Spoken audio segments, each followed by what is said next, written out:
వామాకు బజ్జీ ఏ విధంగా తయారు చేసుకోవాలో చూద్దాము.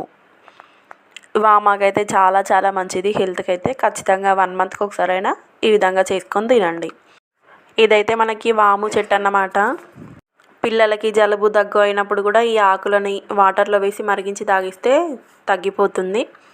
సో ఈ ఆకులన్నిటిని అయితే తెంపుకొని మంచిగా వాటర్లో అయితే వాష్ చేసి పెట్టుకోండి.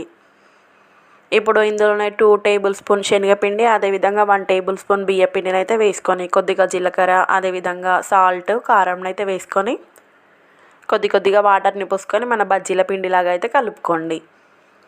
ఇప్పుడు ప్యాన్లో ఆయిల్ వేసుకొని అది కొంచెం హీట్ అయిన తర్వాత ఈ విధంగా ఆకులను అయితే పిండిలో ముంచుకొని ఆయిల్లో వేసుకొని అయితే డీప్ ఫ్రై చేసుకోవాలి.